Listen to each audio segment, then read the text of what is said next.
गणाधीश जो ईश सर्वा गुणांचा मूलारंभारंभ तो निर्गुणाचा नमो शारदा मूळ चत्वार वाचा गणोपंथानंत या राघवाचा श्रीराम शुकाचा पूर्ण वैराग्य जाचे वसिष्ठा परिज्ञान योगेश्वराचे कवी वाल्मिका सारखा मान्य ऐसा नमस्कार माझा सद्गुरु रामदासा मला वाटते अंतरी वावसावे तुझ्या दास बोधास बोधवावे अपत्या परी पावली प्रेम ग्रासा महाराज या सद्गुरु रामदासा श्रोता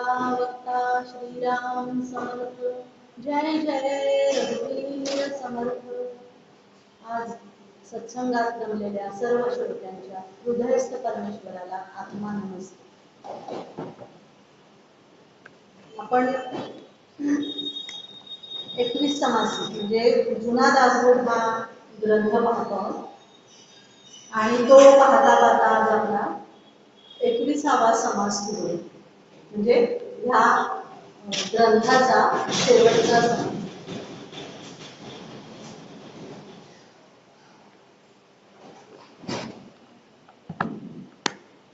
आता या ग्रंथात ह्या समासाची सुरुवात करताना समर्थांनी काय केलेलं आहे, पहिल्या 20 ओव्यांमध्ये पूर्ण ग्रंथामध्ये 20व्या समासापर्यंत काय सांगितलंय त्याचा आढावा घेतला। तर पहिल्या ओळीमध्ये सांगितलंय की मंगलाचरणामध्ये काय केलेलं आहे, तर गणेश शारदा आणि सद्गुरू यांना वंदन केलं।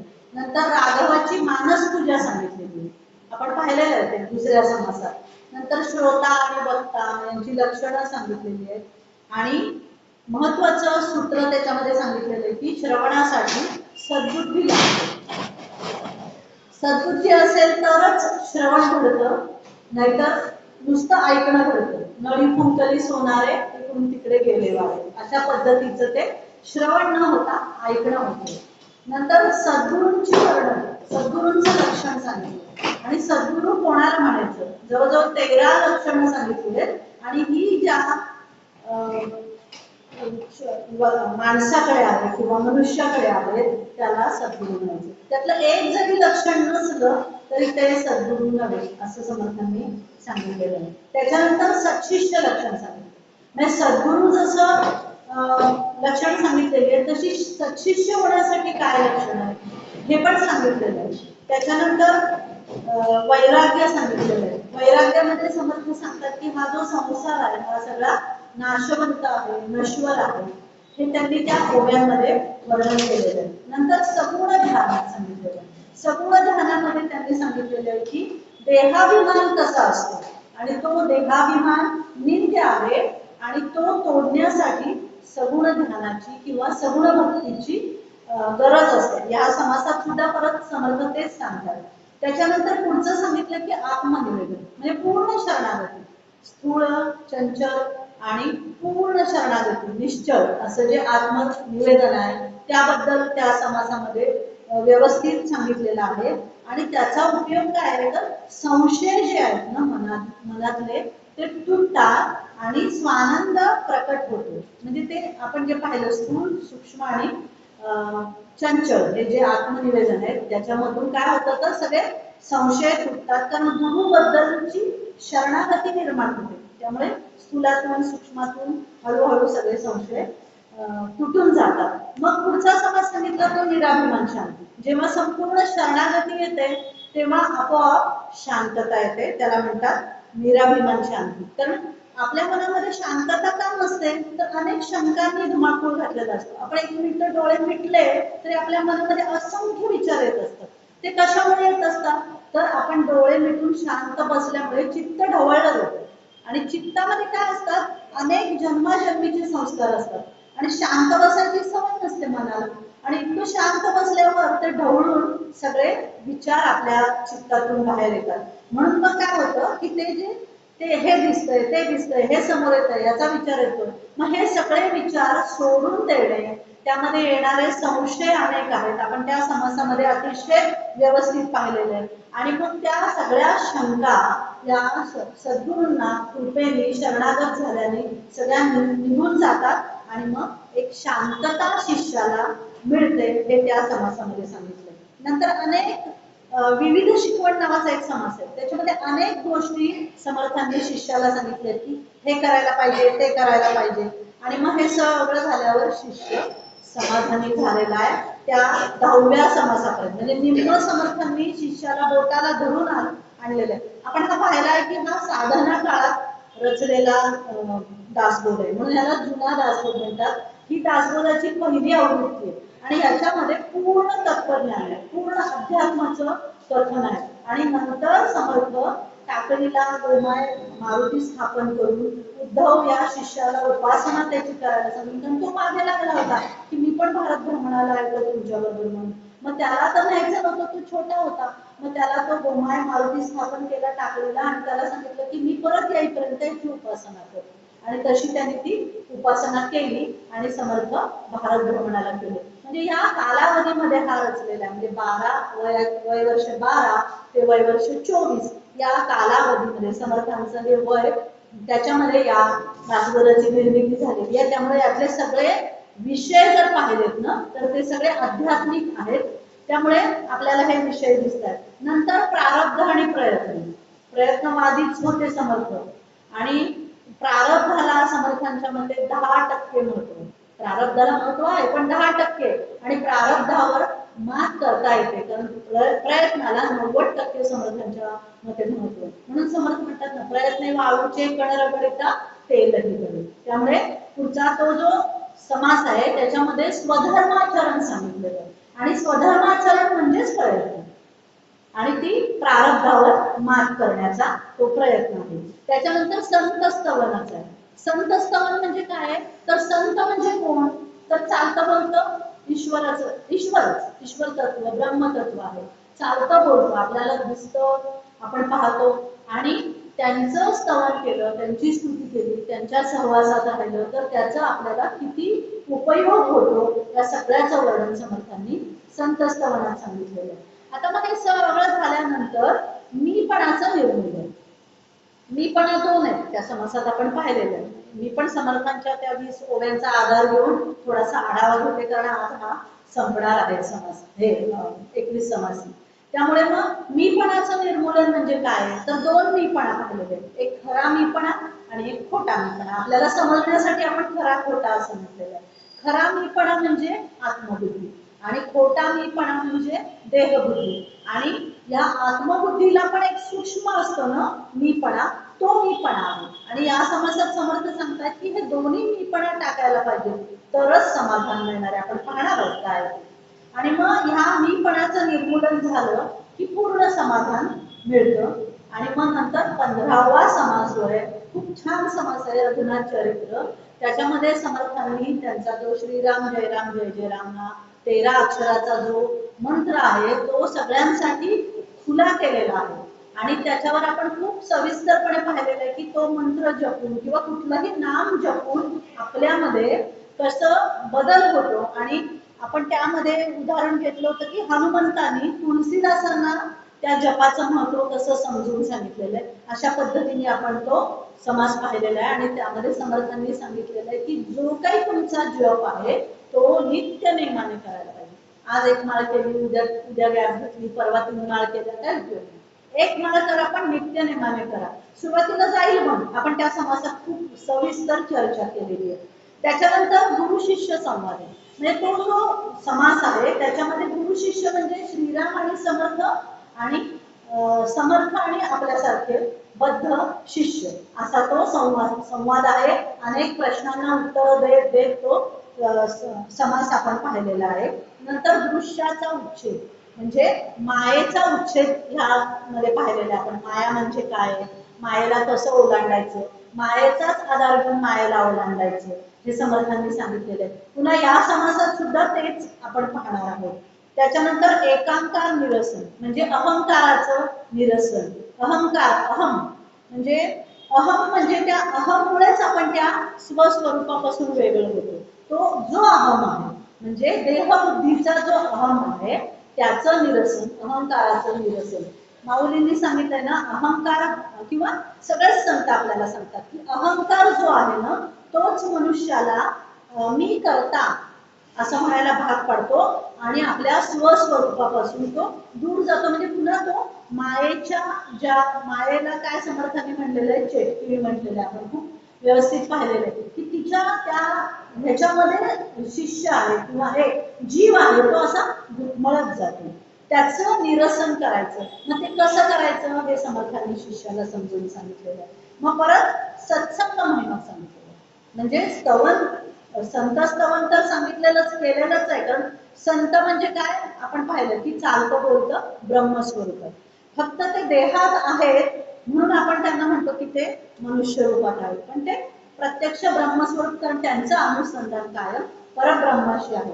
आता इथं काय सांगितलेलं आहे, सत्संग महिमा. म्हणजे मी परवाच एके ठिकाणी वाचलं सायंटिफिकली की सत्संग किती 11 किलोमीटर पर्यंत राहतो, असं सायंटिफिकली प्रूव्ह झालेलं आहे. सत्संग जो काही आपण करतो म्हणजे त्याचं काय म्हणतात त्याला व्हायब्रेशन जे आहे ते 11 किलोमीटर पर्यंत राहते असं एका ह्याच्यामध्ये प्रूव्ह झालेलं आहे. आणि ते 11 किलोमीटर कसं आहे ते वेगळा, तो विषय पण वेगळा आहे. पण सत्संगाचा महिमा खूप आहे. आपण म्हणतो की नाही, आपली एक म्हण आहे, ढवळ्या शेजारी बांधला कवळा आणि वाण नाही पण धूळ लागला. म्हणजे संग हा काय आहे, असंग काय आहे हे समर्थांनी त्या समासामध्ये शिष्याला खूप पद्धतीने समजावून सांगितलेलं आहे. आणि नंतर आहे शेवटचा म्हणजे 20वा पाहिला आपण शुद्ध ज्ञानातील अडथळे, प्रचंड चालतात. आणि त्याच्यामध्ये पहिला अडथळा आहे तो अहंकार आहे. तो कशाचा आहे, देहाचा अहंकार आहे. हे आपण मागच्या 20व्या समासाच्या निरूपणामध्ये पाहिलेले आहे. आणि आता हा जो आहे हा 21वा समास आहे. ह्याचं म्हणताना असं म्हटलं जातं की 21वा म्हणजे शिष्याला सद्गुरूंच्या पदापाशी 21वा मिळालेलं आहे, एक समाधान मिळालेलं आहे, एक शांती मिळालेली आहे, असं हे 21व्या समासाचं वर्णन आहे. आणि आपण नेहमी म्हणतो तसं की ते समर्थ शिष्याला सांगतायत पण म्हणजे आपणच आपल्यालाच ते मार्गदर्शन करतायत आणि आपल्याला हा समास सांगून परिपूर्ण अवस्थेचा जो काही त्यांचा अनुभव आहे तो सांगतात. हा खरं तर सांगतात की शब्दज्ञान हे अनुभवाशिवाय व्यर्थ आहे आणि माझं तर शब्दज्ञानच आहे, अनुभव काहीही नाहीये. फक्त मी समर्थांचा जो अनुभव आहे तो जो समर्थांनी त्या ग्रंथात सांगितलेला आहे त्याचा केलेला अभ्यास मी तुमच्या समोर मांडते. आत्मज्ञानाचा अनुभव मला नाही पण समर्थांना होता. समर्थांनी तो शिष्याला सांगितलाय, तो मी शिष्य समजून त्या ग्रंथाचा अभ्यास केलेला आहे आणि तो मी आपणापुढे मांडते आहे. आता 21वा म्हणजे विश्रांतीचं मूळ किंवा आत्मस्थिती. विश्रांती म्हणजे काय आहे की जिथे आपला जन्म आणि मृत्यू हे चक्र थांबतो त्याला आपण म्हणतो की विश्रांती. कारण आपला मृत्यू म्हणजे काय तर देहाचा मृत्यू आहे, पण आत्माला काय आहे, आत्म्याला मृत्यू नाहीये, पुन्हा आपण पुनर्जन्म घेणारच आहोत. म्हणजे ती विश्रांती नाहीये आपल्याला जी मिळते आहे ती विश्रांती नाहीये. पण जेव्हा पूर्ण समाधान शाश्वत समाधान मिळेल तेव्हा मात्र पुनर्जन्म मिळणार नाही. म्हणून 21वा किंवा हे विश्रांतीचं स्थान असं म्हटलेलं आहे. आता या समासामध्ये समर्थांनी काय सांगितलं हे आपण थोडक्यात बघूयात आधी, म्हणजे शॉर्ट मध्ये महत्वाचं, आणि नंतर आपण या समासाप्रमाणे जाऊया, ओव्यांप्रमाणे किंवा समासांप्रमाणे. तर यामध्ये समर्थांनी उपनिषदाची जी पायरी आहे श्रवण मनन निधिध्यास आणि साक्षात्कार याबद्दल सांगितलेलं आहे. आता श्रवण म्हणजे काय तर आपण पाहतो ना की ऐकणं आणि ध्वनी म्हणजे व्यवहारात जर आपण विचार केला तर ऐकतो, आपल्या जे काही कानावर पडलंय, गाणं पडलंय, प्रवचन पडलंय, कीर्तन पडलंय ते आपण काय करतो, ग्रहण करतो. हे कान नावाचं जे आपलं इंद्रिय आहे त्याच्यामधून. पण या कान नावाच्या मागे एक चैतन्य, कानाचा कान, डोळ्याचा डोळा आपण जे म्हणतो ना, तर त्या कानाच्या कानामध्ये जेव्हा ते ग्रहण केलं जाईल तेव्हा त्याला श्रवण म्हणलं जातं. नाहीतर आपण म्हटलं ना इकडून ऐकलं इकडून सोडून दिलं, इथून गेलं की आपण म्हणजे पूर्ण रामायण ऐकलं आणि रामाची सीता पण असं आपण बाहेर गेल्यावर विचार, ते श्रवण नाही. ते ऐकलं त्यावेळेस आपल्या मनात अनेक विचार होते, आज घरी गेल्यावर भाजी काय करायची, किंवा भाजी जाताना कुठं आपण पाहिलेली चांगली, सगळे विचार आपल्याकडे प्रपंचातलेच असतात. माझं मी सुद्धा तशीच आहे, फक्त मी अभ्यास केलाय तो मांडते, हे तुम्ही अगदी लक्षात घेऊन हे प्रवचन ऐका, बाकी काही नाही. त्यामुळे मग अध्यात्मामध्ये श्रवणाचं काय महत्व आहे, तर अध्यात्मामध्ये काय आहे, ऐकायचं जे आहे, कुणाचं ऐकायचंय, संतांचं ऐकायचं. कुणाचं ऐकायचंय, सद्गुरूंचं ऐकायचंय. पण सद्गुरू सहजासहजी लागत नाही. म्हणजे आचार्य म्हणतात ना की नरदेह मिळणं अतिशय काय म्हणतात त्याला, दुरापास्त, म्हणजे खूप दुर्लभ आहे, आणि त्यामध्ये सद्गुरू कृपा होणं तर त्याच्यापेक्षा दुर्लभ आहे. त्यामुळे आपण काय करणार, समर्थ सांगतातच ना की आत्माराम दास बोल, मी नसलो तरी हे माझे जे ग्रंथ आहेत हे म्हणजे मी आहे. म्हणजे अशा पद्धतीने आपण प्रत्येक संतांच्या साहित्याचा अभ्यास करायचा, त्याच्यामध्ये जे काही सांगितलेलं आहे ते ग्रहण करायचं, त्याला आपण म्हणायचं अध्यात्मातील श्रवण. म्हणजे सगळ्या संतांनी काय सांगितलेलं आहे, तर वेदांतच सांगितलेलं आहे. वरवर पाहता आपल्याला वेदांत कळणार नाही त्यातला, पण त्यातला वेदांत जेव्हा म्हणजे दोन शब्द असेल तर शब्दाचे अर्थ असतात, एक शब्दार्थ असतो आणि एक गूढार्थ असतो. गूढार्थामध्ये वेदांताचा अर्थ लपलेला असतो, पण तो अर्थ कधी कळतो आपल्याला, जेव्हा आपल्याला एखाद्या संतांचं मार्गदर्शन होतं, किंवा खूप मोठे अभ्यासक असतील त्यांचं मार्गदर्शन होतं, किंवा सद्ग्रंथ आपण वाचतो त्याचं निरूपणाचं मार्गदर्शन होतं, आणि आपण इतर ग्रंथ वाचतो तेव्हा त्या प्रत्येक ओवीचा आपल्याला अर्थ लागत जातो, आपण चिंतन केल्यावर, तेव्हा आपण म्हणतो की अध्यात्मातलं खरं श्रवण झालं. मग अध्यात्मात श्रवणामध्ये काय महत्वाचं असतं, तर परम सत्याचं सांगितलेलं असतं. सगळं कोणताही आध्यात्मिक वाङ्मय साहित्य घ्या, त्याच्यामध्ये भारुडं जरी घेतली नाथांची तरी बरोबर दिसतं, सत्वर पावग मला भवानी रोडगा वाहून तुला, पण त्याच्यामध्ये सगळे षड्रिपू आहेत. हे हा जो अर्थ आहे तो म्हणजे वेदांतातला अर्थ, पण तो आपल्याला कोणतरी सांगावं लागतं, नाहीतर आपण नुसतंच म्हणणार सत्वर पावग मला भवानी रोडगा वाहून, नंदेचं कारकर किरकिर करतं खरूज येऊ त्याला म्हणतो ना आपण. म्हणजे आपल्याला बरोबर काय दिसतंय, हे काय साधा शब्दार्थ दिसतो आपल्याला, पण ते म्हणजे काय, नणन म्हणजे काय, नंदेचं कार्ट म्हणजे काय, खरूज त्याला येऊ दे म्हणजे काय, हे अर्थ जेव्हा आपण पाहायला जातो, अभ्यास करायला जातो, तेव्हा त्यातला गूढार्थ आपल्याला कळतो. तसंच प्रत्येक म्हणजे भारुड म्हणजे हे आपल्याला माहिती आहे म्हणून मी हा एक भारुडाचा म्हणजे दाखला दिला, पण असं कुठलंही संतांचं साहित्य नाही. सकाळी आपल्याला जे अभंग लागतात, आपण ऐकत असतो ना रेडिओवर अभंग लागतात किंवा हे, त्याच्यामध्ये सुद्धा दोन अर्थ असतात, एक शब्दार्थ असतो आणि एक गूढार्थ असतो, आणि तो गूढार्थ शोधणं, त्याचा अर्थ श्रवण करणं, आणि त्याच्यासाठी आपल्याला कोणाचं तरी सहाय्य, कोणाचं तरी मार्गदर्शन असावं लागतं, आणि त्याला आपण काय म्हणतो, सत्संग, थोडक्यात सांगायचं म्हणजे. आणि मग काय म्हणजे मग आपल्या त्या सगळ्या ग्रंथांमध्ये काय सांगितलेलं असतं, मी शरीर नाही तर मी कोण आहे, मी आत्मा आहे. म्हणजे हा एक भाग त्याच्यामध्ये सांगितलेला असतो प्रत्येक संतांच्या साहित्यामध्ये. बघा दुसरं काय सांगितलेलं असतं, आत्मा आणि ब्रह्म एकच आहे. आता हे झालं शब्दार्थ वरवरचं, आपण सगळ्यांना सांगतो काय, मी म्हणजे आत्माच, मी म्हणजे आत्मा आणि ब्रह्म आहे, पण आपण समोरच्याकडे वागताना मात्र तो विचार नसतो आपल्याला, कारण आपण त्या पारमार्थिक तत्वावर किंवा त्या लेवलचे आपण नाही आहोत, त्यामुळे आपल्याला ते समजत नाही. ते फक्त आपल्याला कळत असतं की अरे मी आणि तो एकच आहे, मी सगळीकडे जे दिसतंय ते चैतन्य आहे, पण आपण श्रवण केल्यामुळे एवढं तरी कळतं आपल्याला, म्हणून श्रवण करायचं. आणि मग आपण त्याच्यावर श्रद्धा ठेवायची की संतांनी सांगितलेलं आहे, त्यांनी अनुभव घेतलेला आहे, मग जे काही त्यांनी सांगितलेलं आहे ते श्रद्धेवर घ्यायचं.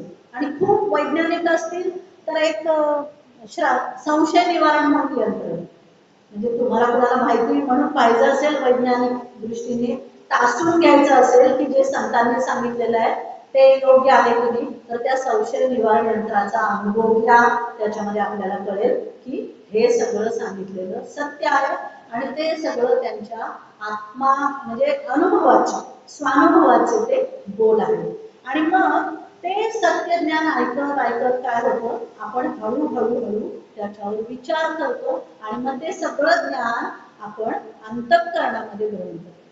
अंतःकरण जसे हात पाय आहेत हे आपली इंद्रिय आहे, करण म्हणजे काय इंद्रिय, ही दिसतात आपल्याला, म्हणून आपल्याला ही आपण म्हणतो बाह्य इंद्रिय। अंतःकरण म्हणजे आतली इंद्रिय, किती हात पाय ह्याच्यापेक्षा सूक्ष्म आहेत, म्हणून त्याला आपण म्हणतो अंतःकरण। त्याच्यामध्ये काय येतं, मन चित्त बुद्धी आणि अहंकार, आणि किंवा हे अंतःकरण चतुष्ट म्हटलं जातं, किंवा अंतःकरण हा भाग त्याच्यात धरला तर अंतःकरण पंचक असं म्हटलं जातं। पण हे दिसत नाही ना आपल्याला, हात दिसतात, पाय दिसतात, डोळे दिसतात, पण हे अंतःकरण दिसत नाही। त्याच्यामध्ये मन हे आहे, हे सूक्ष्म असते अंतःकरणामध्ये, त्याच्यापेक्षा सूक्ष्म बुद्धी असते आणि बुद्धीपेक्षा सूक्ष्म आत्मतत्व असते। म्हणून सगळ्या संतांचा जो भर आहे तो बुद्धीवर। आपण आपण देहबुद्धी आणि आत्मबुद्धी म्हणतो, आपण देह मन आणि आत्ममन म्हणत नाही बघा, कारण मन हे बाह्यच आहे, पण बुद्धी ही आत्म्याच्या जवळ आहे आणि आत्म्यापेक्षा थोडीशी सूक्ष्म आहे।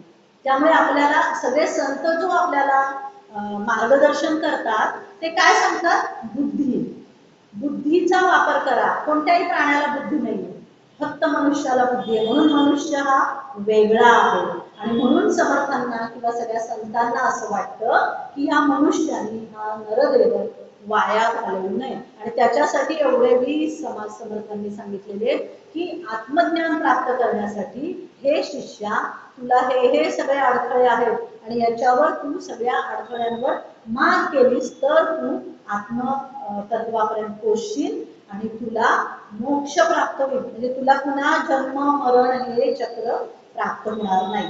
आता पुढचं आहे, आपण ह्या समासात सांगितलेलं काय आहे हे थोडं पाहतोय आणि नंतर समास सांगतोय। आता आपण पाहिलं श्रवण, उपनिषदातल्या या 4 पायऱ्या सांगितलेल्या आहेत की आत्मसाक्षात्काराकडे जाण्यासाठी या 4 पायऱ्यांवरूनच प्रत्येक माणसाला साधकाला जावं लागतं। तर पहिलं श्रवण आपण खूप वेळा बोललेलो, आणि श्रवण हा परमार्थाचा पाया आहे। नवीन दासबोधात 4था जो दशक आहे तो सगळा नवविधा भक्तीचा आहे, त्याच्यामध्ये पहिली भक्ती ही श्रवण भक्ती सांगितलेली आहे, आणि श्रवणाचे अनेक 3 ते 4 समास हे नव्या दासबोधात आहेत। आपण जुना नवा समजुतीसाठी म्हणतोय, पहिली आवृत्ती जुना आणि 200 समासांचा आहे तो नवा। तर त्याच्यानंतरची पुढची पायरी काय उपनिषदांनी सांगितलेली आहे, ती म्हणजे मनन। सगळ्या संतांनी पण तीच सांगितलेली आहे। आता मनन म्हणजे काय, की आपण आता श्रवण केलं, संतांनी सांगितलेलं ऐकलं, तू म्हणजे ब्रह्मच आहेस, ब्रह्म आणि आत्मा एकच आहे, सगळीकडे चैतन्यच आहे, सगळीकडे आत्मतत्वच भरलेलं आहे, हे सगळं आपण आपल्या अंतःकरणात उतरवलं, की विश्वास ठेवला, श्रद्धा ठेवली, निष्ठेने ते आपण आपल्याकडे काय म्हणतात त्याला रोज आपण सांगायला लागलो, रुजवलं की अरे अहम ब्रह्मास्मी, अहम ब्रह्मास्मी। आणि मग काय करायचं की अरे हे जे आहे हे खरं कसं आहे याचा शोध घ्यायला लागायचं, की तू तेच तत्व आहेस हे जर सगळे संत सांगतायत तर आपल्या मनामध्ये पहिली शंका येते की हे सांगतायत पण हे खरं कसं आहे। मग हे सगळं खरं आहे, मी म्हणजे आत्मा आहे, मग मी मला स्वतःला शरीर का मानतो, ही दुसरी शंका निर्माण होते। मग ते सगळं आहे, मग हे जर मी शरीर मानतो तर आत्म्याचं स्वरूप काय। या 3 पद्धतीने आपलं मन विचार करायला लागतं। सद्गुरू सांगतात की तू आत्मा आहेस, तू शरीर नाहीये, मग आता दिसतंय तर हे सगळं शरीर ना।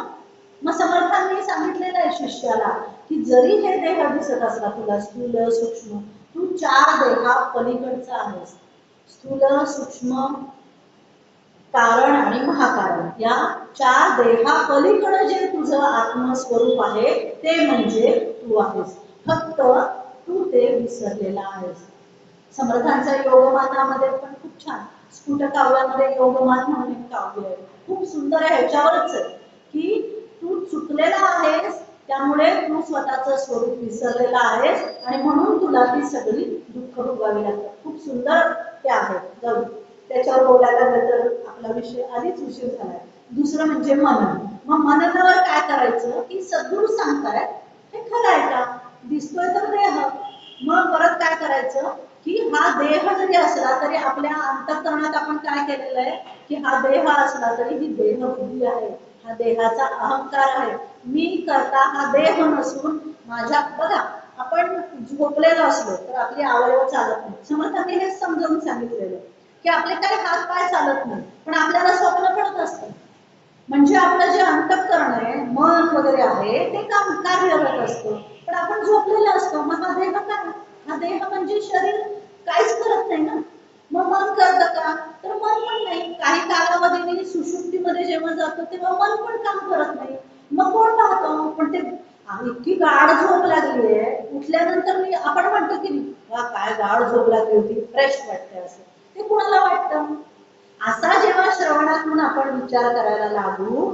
तेव्हा आपल्याला कळतं की खरंच संतांनी सांगितलेलं जे आहे ते हे शरीर म्हणजे मी नाही, मग आत्म्याचं स्वरूप काय त्याचा शोध आपण घ्यायला लागतो आणि मग संतांनी सांगितलेलं जे श्रवण आपण केलेलं आहे ते सत्य ऐकायचं आणि ऐकलेल्या सत्याची खात्री करून घ्यायची आणि मग ती खात्री करता करता करता आपल्यामध्ये जे अज्ञान आहे ते हळूहळू दूर होत जातं आणि अज्ञान दूर होतं म्हणजे काय, या अज्ञानामुळे आपल्याला अनेक शंका निर्माण होतात, मग त्या शंका हळूहळू आपण जेव्हा तो अभ्यास करायला लागतो तेव्हा त्या शंका हळूहळू दूर होतात आणि अज्ञानाचं ज्ञानात रूपांतर होतं.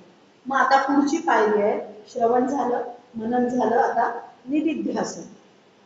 निदिध्यासन म्हणजे काय, हे जे आपण श्रवण केलेलं आहे अंतःकरणात रुजवलेलं आहे त्याचं सखोल चिंतन करायचं आणि त्याला आपण म्हणतो आत्मचिंतन. मग श्रवणामध्ये ऐकलेलं, ग्रहण केलेलं, मननामध्ये त्याचा निश्चय केलेला, दृढ निश्चय केलेला आहे आणि त्या दृढ निश्चयाचं सत्याचं सतत जेव्हा चिंतन करत जातो ना आपण, आपल्याला एखादी गोष्ट हवी असेल तर आपण त्याचा काय म्हणतात पाठपुरावा करायला लागतो. समजा व्यवहारातलं उदाहरण घेऊ, म्हणजे आपल्याला फार पटकन कळतं कारण आपण प्रापंचिकच आहोत, की आपल्याला एखादी वस्तू हवी असते किंवा एखादी गोष्ट हवी असेल, आपल्याला घर घ्यायचं, हा आपल्या मनामध्ये एक विचार आहे आणि तो विचार करताना आपण काय करतो सतत त्याचा पाठपुरावा करत राहतो की नाही मला घर घ्यायचंय, मला घर घ्यायचंय, मग मी कुठं जाईल, मी काय करेन, मी कसं प्रयत्न करीन, या पद्धतीने आपलं काय जातं घर घ्यायचंय ह्या एकाच विचारावर आपलं सतत चिंतन होत राहतं, त्याला त्याला आपण काय म्हणतो की ध्यान. ध्यान म्हणजे काय, सततचं चिंतन ना, ध्यानामध्ये आपण तेच तेच तेच तेच उघाळत असतो आणि मग काय होतं एक दिवशी आपलं घर होतं, मग आपल्याला समाधान मिळतं. म्हणजे हे जे ध्यान आपण प्रपंचात करतो ना ते समर्थांनी शिष्याला सांगितलंय की हे तू परमार्थात कर. परमार्थातलं ध्यान कोणतं आहे, संतांनी काय सांगितलंय, तू म्हणजे आत्मतत्व, तू म्हणजे ब्रह्म आहेस. त्याच्यावर श्रवण झाल्यावर आपलं चिंतन दूर झालंय, मी म्हणजे देह नाही, मी म्हणजे आत्मा आहे, मग तो आत्मा पाहायचा प्रयत्न कर, म्हणजे काय कर, तुझी जी इंद्रिय बहिर्मुख आहे ती अंतर्मुख कर, त्याच्यासाठी साधना सांगितलेली, त्याच्यासाठी उपासना सांगितलेली आणि ती आपण 20 समासामध्ये अतिशय सखोल पद्धतीने पाहिलेली आहे आणि मग हे जे अज्ञान आहे हे हळूहळू हळूहळू नष्ट होतं आणि मग आपल्याला एक प्रकारचा अनुभव यायला लागतो. अंतर्मुख जेव्हा आपण होतो तेव्हा आपल्याला शांत वाटतं बघा, कसलीही विचार शून्य अवस्था आपल्याला जेव्हा प्राप्त होते, अगदी 2 मिनिटं जरी झाली होते, आपण जर प्रयत्न केले तर ती आपल्याला अवस्था प्राप्त होते आणि ती 2 मिनिटं जी अवस्था आहे ना त्याला म्हणायचं अंतर्मुखता, आत्मचिंतन. आणि मग त्या आत्मचिंतनाचा पुन्हा पुन्हा पुन्हा पुन्हा प्रयोग करून नित्य नियमाने ते केल्यानंतर त्याला म्हणायचं निदिध्यास. निदिध्यास कसा असतो, आपण एखादं तेल आहे, एक तेलाचं भांड आहे, एका भांड्यातून दुसऱ्या भांड्यात आपण तेल ओततो, ती तेलाची एक संत धार आपण भरतो की नाही, त्याच्याकडे लक्ष ठेवलं तरच ते त्या भांड्यात पडतं तेल, थोडंसं दुर्लक्ष झालं की तेल जातं बाजूला. अशा पद्धतीने ते निदिध्यासनचं महत्व समर्थांनी आपण पाहिलेलं आहे, म्हणजे हे सगळं मी या समासातलंच आपल्याला सांगते आणि मग त्यामुळे काय होतो आपल्याकडे एक अनुभव स्थिर व्हायला लागतो आणि मग परत समर्थांनी सांगितले आलेले अनुभव कोणाला सांगायचे नाही कारण ते येत नाही, त्यामुळं काय करायचं ते पुन्हा आपल्याकडेच ठेवायचे, आपल्या अंतरंगातच ते ठेवायचे. अशा पद्धतीने श्रवण मनन निदिध्यासन आणि मग हे सगळं करताना शेवट म्हणजे साक्षात्कार. त्याला अनेक जन्म लागतात, पण ही प्रक्रिया पूर्ण करण्याची तरी आपल्याला आपण सुरुवात करायला पाहिजे. कारण आपल्याला मिळालेला जो नरदेह आहे हा अतिशय बहुमूल्य आहे आणि नरदेह हेच साधन साक्षात्कारापर्यंत घेऊन जातं. कुत्र्याला कधीही साक्षात्कार होणार नाही, मांजरीला कधीही साक्षात्कार होणार नाही, कारण त्यांची बुद्धीच त्यांना दिलेली नाही परमेश्वराने. त्यांची जी योनी आहे ती भोग योनी आहे, म्हणून तर त्यांचा पाठीचा कणा आडवा आहे. पोट आणि मेंदू एकाच लेवलला आहे, पण आपला कसा आहे उभा आहे. म्हणजे पोट आपलं खाली आहे आणि मेंदू आपला वर आहे, कारण आपली शक्ती कुंडलिनी शक्ती आहे ना ती वर जाते. हा महत्वाचा जरी आपण विचार केला तरी आपल्याला श्रवण मनन निधिध्यासन आणि साक्षात्कार याचं महत्व कळतं. आता अजून एक आहे त्रिपुटी. म्हणजे ह्याच्यामध्ये समर्थांनी दोन महत्वाच्या गोष्टी सांगितलेल्या आहेत, त्या जास्त समजून घेऊ, कारण आपल्याला थोडा गुंडाळावं लागणार आहे, म्हणून मी ह्यावर जास्त महत्व देते. त्रिपुटी म्हणजे काय की कोणतंही ज्ञान जेव्हा आपण घेतो की नाही किंवा अनुभव जेव्हा आपण घेतो ना त्यामध्ये 3 घटक असतात. एक म्हणजे ज्ञाता, दुसरा म्हणजे ज्ञेय आणि तिसरं म्हणजे ज्ञान. ज्ञाता म्हणजे काय अनुभव घेणारा, म्हणजे जो आपण समजा एखादं फुल आहे, त्या फुलाचा अनुभव मला घ्यायचा तर मी म्हणजे ज्ञाता. मग ज्ञेय म्हणजे काय, कशाचा अनुभव घ्यायचा, त्या फुलाचा अनुभव घ्यायचा. आणि मग ते फूल म्हणजे काय आहे हे जे आहे ते म्हणजे ज्ञान. अशा प्रकारे 3 गोष्टींची कोणत्याही अनुभवाला गरज असते, त्याला त्रिपुटी म्हणतात. खूप संत साहित्यामध्ये आपल्याला हा शब्द ऐकायला, सांडिली त्रिपुटी आहे ना, खूप अभंगामध्ये आपल्याला त्रिपुटी नावाचा शब्द आहे. आणि मग हा जो आहे म्हणजे ज्ञाता म्हणजे आपण स्वतः, ज्ञेय म्हणजे तो विषय फुल, आपण आता फुलाच्या उदाहरणामध्ये घेतलं, आणि त्याचं ज्ञान म्हणजे ते फूल म्हणजे काय आहे, कोणतं फूल आहे, मोगरा आहे का गुलाब आहे, हे सगळं आपल्या अनुभवातून आलेलं ते ज्ञान. अशा पद्धतीने आपल्याला ते पूर्ण त्या गोष्टीबद्दलचं ज्ञान होतं. पण ही त्रिपुटी काय आहे समर्थांनी सांगितली, ही व्यवहारात असते. परमार्थात ही त्रिपुटी नाही. परमार्थात म्हणजे आत्मसाक्षात्कार, जिथं आत्मज्ञान होतं ना तिथं ही त्रिपुटी नाहीशी होते, तरच त्याला आपण म्हणतो आत्मसाक्षात्कार. म्हणजे ज्ञाता ज्ञान ज्ञेय हे काहीही नसतं, फक्त एक स्थिती असते, त्याला अद्वैत स्थिती म्हणतात, ब्रह्मस्थिती म्हणतात. आणि त्याच स्थितीला अद्वैत असं म्हटलं जातं. म्हणजे तिथं द्वैतच, तीन भाग येतात, म्हणजे तिथं एकापेक्षा जास्त भाग आहेत, एकापेक्षा 2 गोष्टी आहेत, म्हणजे द्वैत आहे. पण आत्मसाक्षात्कार किंवा ब्रह्मज्ञान जिथं आहे तिथं द्वैत नसतं, म्हणून त्याला म्हणतात अद्वैत. आणि आपण अध्यात्मामध्ये श्रवण मनन निधिध्यास याच्यामधून जो साक्षात्काराला जातो ना तो या त्रिपुटीच्या पलीकडचा अनुभव असतो. म्हणजे तिथे मी आणि तू हा द्वैत भाव नसतो. स्वामी म्हणजे सद्गुरू आणि शिष्य एकरूप होतात, आणि प्रत्येक सद्गुरूंना हेच वाटत असतं की आपला शिष्य आपल्यासारखाच व्हावा. आणि हा गुरु आणि सद्गुरू मधला फरक समर्थांनी सद्गुरूंच्या समासात खूप स्पष्ट केलेला आहे. म्हणजे आपण व्यवहाराचं जर उदाहरण घेतलं तर एखादा गायक आहे समजा, त्रिपुटी म्हणजे समजून घ्या कारण हा शब्द खूप गळतो.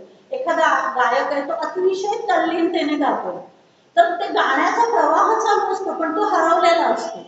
ही जी अवस्था आहे ना ती त्रिपुटीच्या पलीकडची अवस्था आहे. कलाकाराला सुद्धा म्हणजे कलाकार ती पण साधनाच आहे ना, म्हणजे कलाकाराला सुद्धा त्या साधनेमुळे अद्वैत अवस्था प्राप्त होऊ शकते. आता ज्ञान होतं म्हणजे काय, आपण सर्परज्जू सिद्धांत खूप वेळा पाहिलेला आहे की अंधारामध्ये आपण पाहतो एखादी दोरी पडलेली असते, ती वेडीवाकडी पडलेली असते, आपल्याला काय होतं अज्ञानामुळे तो वाटतो साप आहे, कारण आपल्या कल्पना असतात की तो साप आहे हे आपण पाहिलेलं असतं प्रत्यक्ष व्यवहारात. पण दिवा लावला की आपल्याला कळतं की तो साप नसून ती दोरी आहे, पण त्या सापासारखी ती पडलेली आहे म्हणून आपण त्याला समजतो साप.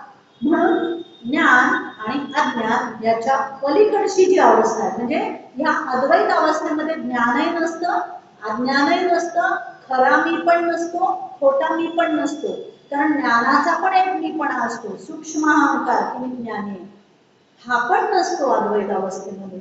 अशी जी ती त्रिपुटीच्या पलीकडची अवस्था आहे. जसं मीठ पाण्यात विरघळलं ना, की मीठ आणि पाणी वेगळं दाखवता येत नाही, किंवा समुद्र आहे, समुद्रावरच्या लाटा, त्यामध्ये काय असतं, तरंग असतात पण पाणीच असतं ना. अशा प्रकारे ही जी अद्वैत अवस्था आहे ही त्रिपुटीच्या पलीकडची आहे आणि त्या अवस्थेमध्ये शाश्वत समाधान मिळतं असं समजलं शिष्याला सांगतात. आणि हे जे शाश्वत समाधान आहे हे वर्णन करण्यासारखं नाही, म्हणून या समासाचं नाव दिलंय अनुर्वाच्य. म्हणजे जिथे वाचेने किंवा शब्दाने वर्णन करता येणार नाही. म्हणजे एखादा आपण म्हणतो की एखादा मुका माणूस आहे, त्याने गुळ खाल्लेला आहे, बरोबर आहे, तर तो गुळ जो खाल्लेला आहे त्याला गुळाची गोडी कशी आहे असं कोणी विचारलं तर त्याला सांगताच येणार नाही, कोणालाच नाही. मुकाच काय आहे, जो बोलणार आहे त्याला सुद्धा सांगता येणार नाही. तर तो गुळ खाऊनच आपल्याला कळेल की गुळ गोड कसा असतो. तर ते जे आहे हे शब्दात सांगता येत नाही, अशी जी स्थिती आहे त्याला अनुर्वाच्य म्हणतात. आणि समर्थ किंवा कोणतेही संत म्हणतात की ते सांगता येत नाही. मग तुम्ही म्हणाल की मग इथं समर्थांनी कसं सांगितलंय, तर अगदी सुरुवातीला आपण पाहिलेलं आहे की समर्थांनी शिष्याला मार्गदर्शन करताना समर्थ शिष्याच्या भूमिकेत उतरले आणि शिष्याला समजावून सांगतात. कोणतेही संत जेव्हा मार्गदर्शन करतात तेव्हा ते त्या लेव्हलला नसतात, कारण बद्ध असतो शिष्य आणि गुरु सद्गुरु जे असतात ते आत्मसाक्षात्कारी असतात, ही दरी खूप मोठी आहे. त्यामुळं सद्गुरूंना शिष्य तिथपर्यंत जाऊ शकत नाही, पण सद्गुरू शिष्याच्या लेवलला येऊ शकतात आणि शिष्याला समजून सांगू शकतात. अशा पद्धतीने हा दासबोध, जुना दासबोध म्हणा किंवा नवीन दासबोध म्हणा, समर्थांनी शिष्याच्या पातळीवर शिष्याच्या लेवलवर येऊन त्याला समजावण्याचा प्रयत्न केलाय. म्हणून हे अनुर्वाच्य जरी असलं तरी त्या समाधान कसं आहे हे अनेक दाखल्यातून समर्थांनी शिष्याला समजावून दिलेलं आहे. आपण आता प्रत्यक्ष समासाला सुरुवात करूया. आपण पाहिलं की उपनिषदातल्या या 4 पायऱ्या या समासात. मग आता या 4 पायऱ्यांचं किंवा श्रवण, मनन, निधिध्यासन याचं ध्येय कोणतं आहे, तर समर्थ शिष्याला सांगतात की शाश्वत समाधान प्राप्ती हेच तुझं ध्येय असलं पाहिजे, तुला अशाश्वत समाधान काहीच नको आहे. आणि मग यासाठी तू काय करायला पाहिजे, सत्संग करायला पाहिजे, सद्गुरूंचं जे काही सांगितलेलं आहे श्रवण, साधन, उपासना जी काही सद्गुरूंनी दिलेली आहे ती नित्य नेमाने करायला पाहिजे. म्हणजे तुझे त्या मार्गात येणारे जे संशय रूपी अडथळे आहेत ते पूर्णपणे नाहीसे होतील. कारण माझा तरी स्वतःचा असा अनुभव आहे, मी जेव्हा दासबोधाची पहिली परीक्षा दिली ना तेव्हा आपल्या डोक्यात अनेक संशय असतात, अनेक, आणि ते नंतर मला तर इतके हसायला येत होते की किती फालतू संशय होते हे सगळे. म्हणजे आता समजतंय हे, मी तुम्हाला हे 12-13 सालची गोष्ट सांगतो. मी जेव्हा पहिली परीक्षा दिली दासबोधाची तेव्हा मी म्हटलं हे काय ते काय, असे अनेक शंका होत्या. म्हणजे मला आता त्या आठवणार पण नाही, इतक्या लेवलच्या शंका होत्या त्या, फालतूच म्हणू त्याला आपण. आणि नंतर मला असा अनुभव लागला की तो समास मी सोडवायला गेले ना की त्या समासाच्या रिलेटेड प्रश्न असायचे.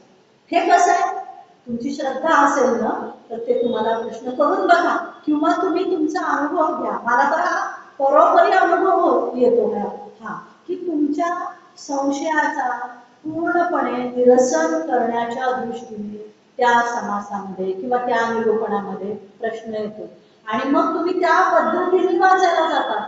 म्हणजे तुम्ही श्रवण केलं, वाचन पण श्रवणामध्येच येतं बरं का, कारण सद्गुरू आत्ता हयात नाहीये, मग त्यांचे सद्ग्रंथ म्हणजे सद्गुरू आहेत.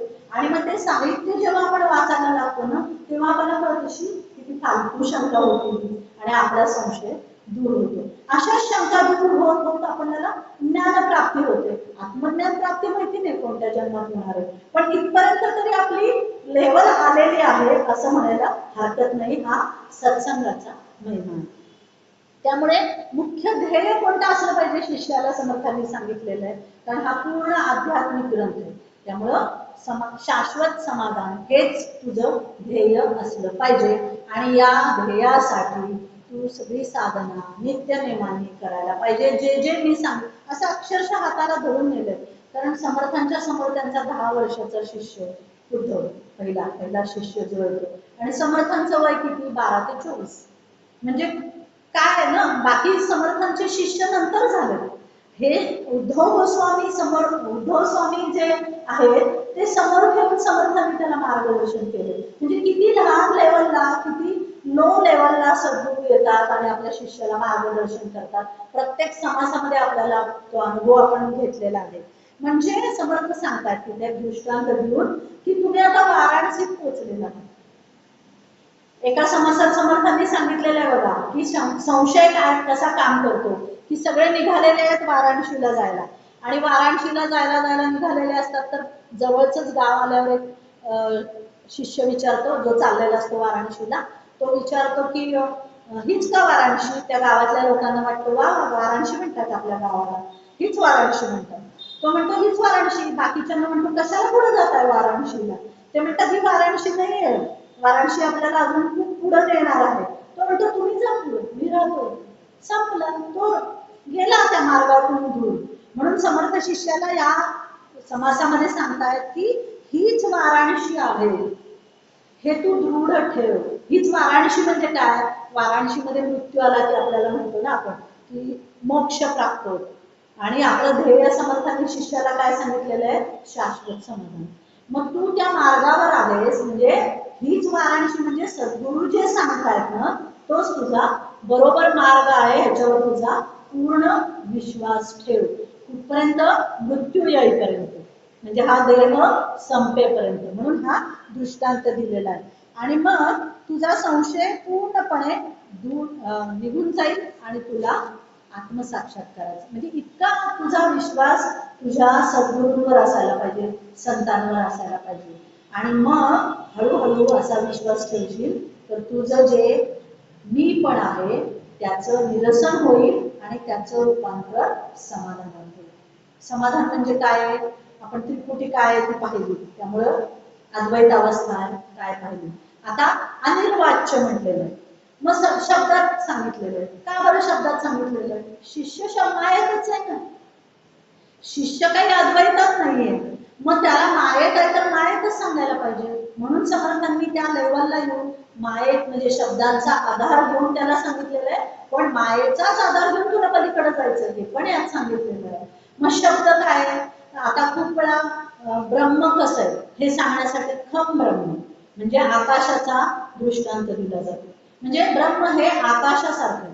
आपण बघा कुठेही चालत गेलो तर आपल्या डोक्यावर आकाश असतंच, तसं सगळीकडे व्यापकपणे ब्रह्म आहे हे सांगण्यासाठी आकाशाचा दृष्टांत दिला जातो. पण ते म्हणजे ब्रह्म नाही आकाश म्हणजे, कारण आकाशामध्ये गुण आहेत, 7 गुण आहेत आकाशामध्ये. त्यातला एक गुण जो आहे तो शब्द आहे, आणि बाकी काम क्रोध मद मोह. आकाश म्हणजे काय?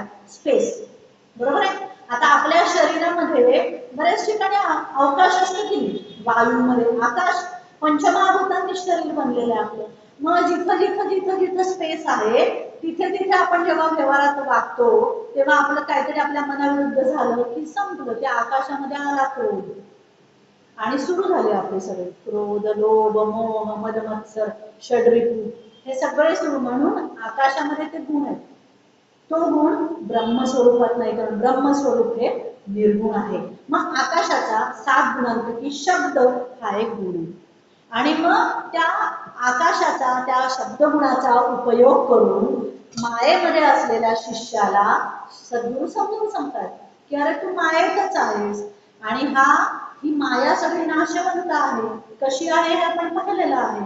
आणि मायेला 2 शक्ती आहेत, एक आवरण शक्ती आणि एक विक्षेप शक्ती. खरं माया म्हणजे काय हे पण आपण पाहिलंय, पण आपण आता परत एकदा इथं थोडक्यात पाहूया की माया म्हणजे काय. ती परब्रह्माची शक्ती आहे.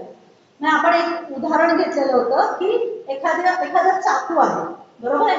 त्या चाकू असं एक चाकूच्या आकाराचं एक यंत्र आहे, शस्त्र आहे म्हणूया आपण. त्याला जर धार असेल तरच ते चाकू म्हणणार ना आपण. त्याला धार नसेल तर आपण त्याला चाकू नाही म्हणणार. म्हणजे ती धार ही काय? ती शक्ती आहे, ती परब्रह्माची शक्ती आहे, ज्याला आपण अर्धनारी नटेश्वर शिवशक्ती स्वरूप जे म्हणतो ती. आणि मायेमध्ये ती शक्ती काय करते, हालचाल करते आणि हे सगळं जग निर्माण करते. त्याला आपण म्हणतो मूळ माया. बरोबर आहे. आणि ती मूळ माया जी आहे ती, त्या मायेमध्ये दोन शक्ती आहेत, एक आवरण आणि एक विक्षेप शक्ती. आवरण शक्ती म्हणजे काय, ती जे तुमचं आत्मतत्व आहे, ब्रह्मतत्व आहे, त्याच्यावर आवरण घालते, झाकून टाकते, पूर्णपणे ते बंद करून टाकते. म्हणजे आपण आता एखादा डबा असेल, त्याचं जर झाकण आपण लावलं, स्टीलचा डबा, हल्ली आपण पाहतो, तुम्ही म्हणा प्लास्टिकच्या डब्यातून दिसतं सगळं, तसं नाही. स्टीलचा डबा, एखादी पेटी आहे, त्याला झाकण लावलं तर ते झाकण उघडल्याशिवाय आपल्याला आतमध्ये काय आहे हे दिसणार नाही. तसं माया आपल्या स्वस्वरूपावर, आत्मतत्वावर आवरण घालते आपल्या शक्तीने. आणि विक्षेप शक्तीने ती काय दाखवते, जे नाही ते दाखवते. म्हणजे काय, हे जग दाखवते की जे नाहीच आहे. अरे अगं जे झालेच नाही त्याची वार्ता पुसशी काय, असं सगळे संत म्हणतात ना. माया ही कधी झालीच नाही पण ती दिसते तुम्हाला, ही मायेची विक्षेप शक्ती आहे. आणि या विक्षेप शक्तीमुळे, म्हणजे जसं आपण मगाशी पाहिलं की दोरी पडलेली आहे, दोरीवर आपल्याला अज्ञानामुळे आवरण पाडलं दोरीवर, आणि आपल्याला अज्ञानाने मायाने काय दाखवलं, साप दाखवलं. पण जेव्हा आपल्याला ज्ञान होईल, जेव्हा तिथे प्रकाश पडेल, तेव्हा आपल्याला काय दिसेल, तो साप नाही ती दोरी आहे. का होईल, तर त्या सापाचे गुणधर्म त्या दोरीत नाहीये. पुढे चालणं, विषारी असणं हे त्यात नाही, ते आपल्याला ज्ञान होणार ना, पण कधी, प्रकाशामुळे. म्हणजे ती विक्षेप शक्ती जेव्हा भेद करू, तेव्हा आवरण शक्ती तिथे पोहोचू आपण. आणि आवरण शक्ती जेव्हा भेद करू मायेची, तेव्हा आपण परब्रह्म तत्वापाशी पोहोचू. म्हणजे आवरण शक्ती आणि विक्षेप शक्ती किंवा मूळ मायेपर्यंत जाण्यासाठी शब्दांचाच आधार घ्यायला पाहिजे. म्हणून शब्दांचाच आधार घेऊन समर्थ शिष्याला सांगतात की शब्द उच्चारला ना, की आता मी हा कुठलाही शब्द उच्चारला, शब्द मिळून गेला, पण तुमच्यामध्ये त्याचं जे काही अर्थ म्हणा, किंवा तुम्ही जे काही ग्रहण केले, किंवा मी पण काही ग्रहण केलेलं आहे, ते माझं कायम राहणार आहे ना. त्याचा तू आधार घे, आणि त्याचा आधार म्हणजे श्रवण. शब्द विरून जाणार आहे, पण त्याचा जो अर्थ आहे, त्याचा आधार म्हणजे खरोखर श्रवण. आणि ते श्रवण अंतःकरणात तू कर, आणि मग तू श्रवण, मनन, निधिध्यासन असं करत करत तुझी जी त्रिपुटी आहे, म्हणजे द्वैत भाव जो आहे तो पूर्णपणे तुझा नाहीसा होईल. आणि ह्या शब्दांचा, ह्या मायेचा आधार घेत आपण अगदी पाहिलेलं आहे ते, समर्थांनी ह्याच्यामध्ये पण 4 वाण्यांचं दृष्टांत दिलेलं आहे. परत तो इथं आलेला आहे. एका कुठल्या तरी समासात आपण पाहिलेलं होतं की आपण जेव्हा शब्द कुठं फुटतो, वैखरी वाणी. म्हणजे आता मी जे बोलते त्याला आपण वैखरी वाणी म्हणतो. पण या वैखरी वाणीच्या मागे कंठामध्ये मध्यमा असते, पण ती सूक्ष्म असते. ही स्थूल आहे, जी बोलते त्याला वैखरी वाणी म्हणतो आपण. ही स्थूल आहे, त्याच्या पेक्षा थोडीशी सूक्ष्म मध्यमा असते, ती कंठात असते. त्याच्यानंतर पश्यंती असते, आणि नंतर परावाणी असते, की जी आपल्या नाभीत असते. म्हणजे आता मी कोणताही शब्द बोलते ना, त्याचा उगम परेपाशी असतो.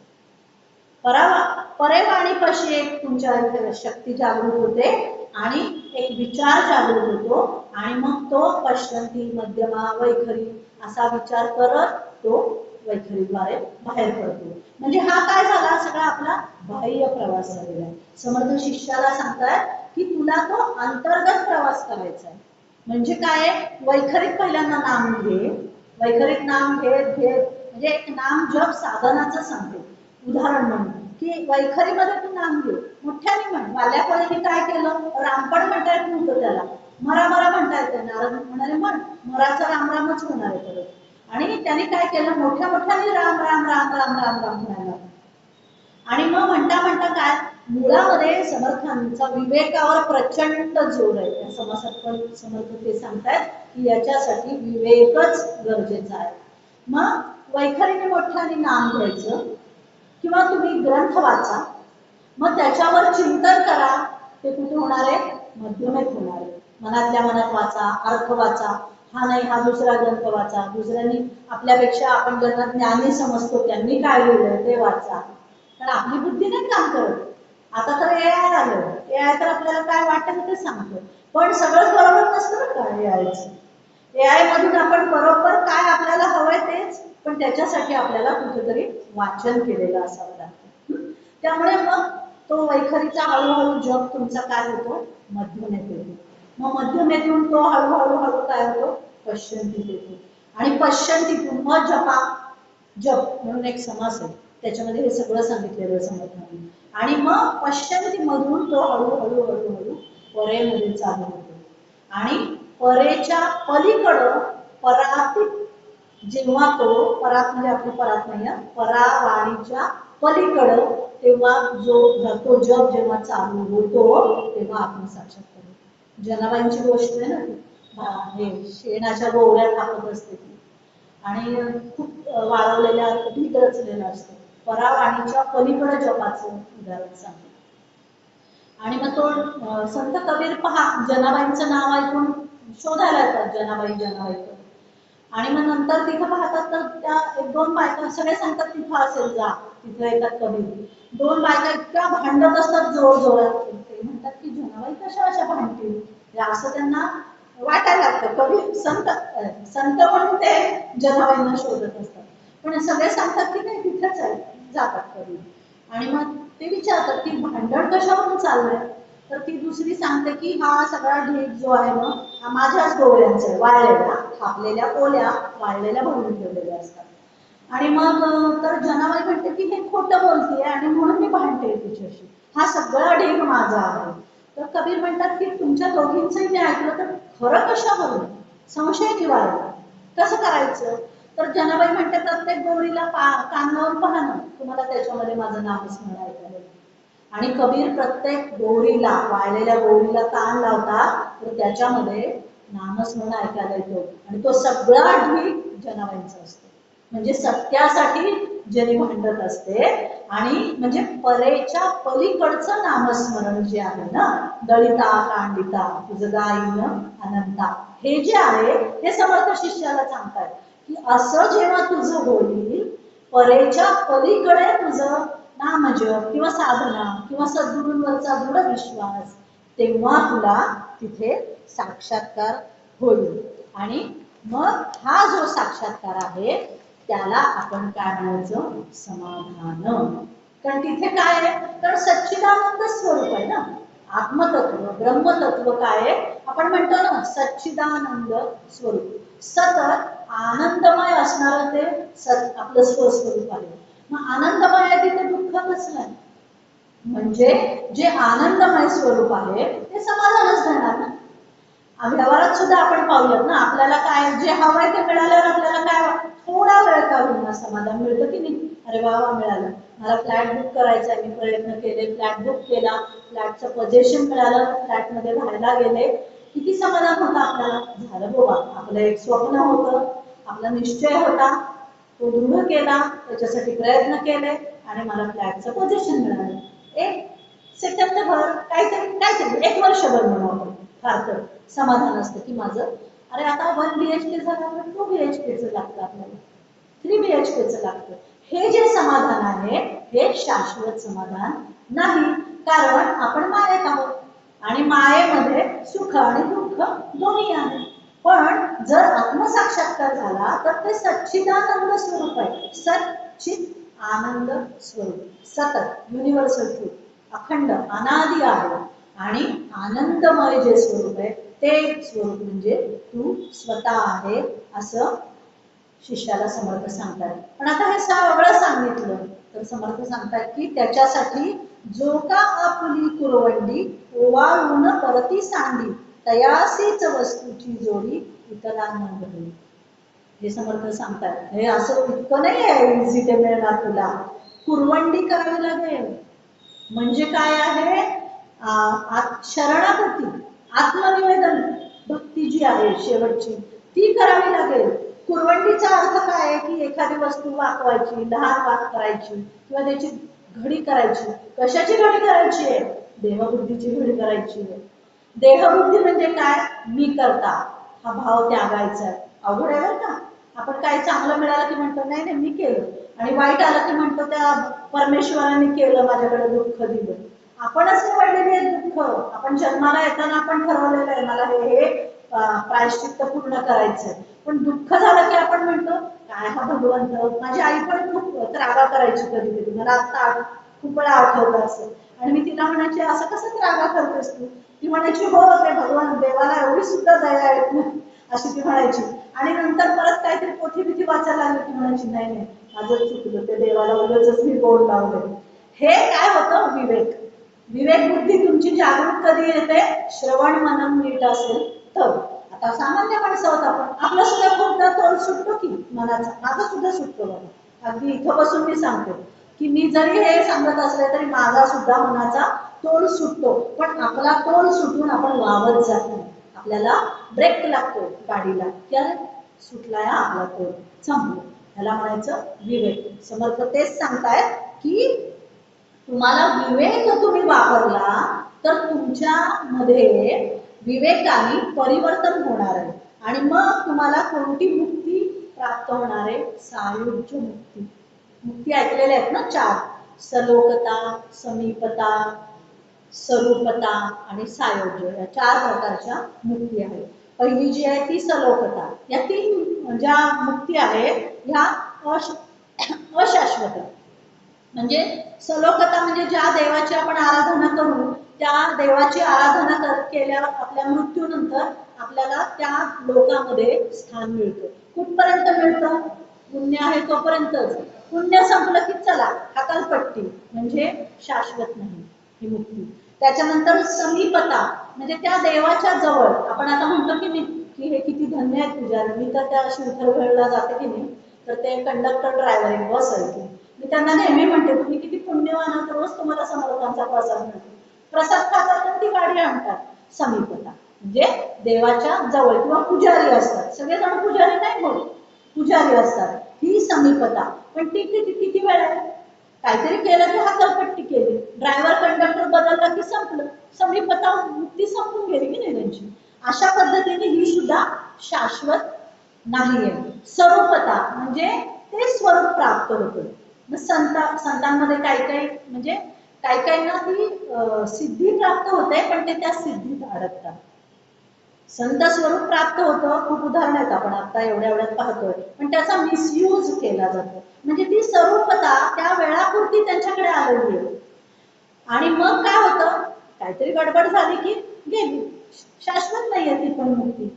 आणि पुढची मुक्ती आहे ती सायुज्य मुक्ती. शिष्याला समर्थ सांगतात की मी तुला सायुज्य मुक्ती प्राप्त होईल, म्हणजे तू म्हणजे ते ब्रह्म आत्मतत्व स्वरूपच होशील, त्याच्यामध्ये तू एकरूप होशील आणि तुला पुन्हा जन्म घ्यावा लागणार नाही. म्हणजे या देहामध्ये सुद्धा संतांना जीवन मुक्त म्हणतो आपण. का म्हणतो तर या देहातच त्यांना मुक्ती लाभलेली असते. मग ते शरीर काय आहे, शरीर जेवढे दिवस जिवंत राहणार आहे तेवढे दिवस ते शरीर शरीराचे कार्य करत असतं, पण त्या संतांचं मन किंवा ते संत मात्र अखंडपणे त्या त्या इष्ट देवतेच्या किंवा त्या ब्रह्मस्वरूपाच्या अनुसंधानात असतात. सगळ्या संतांचं चरित्र बघा.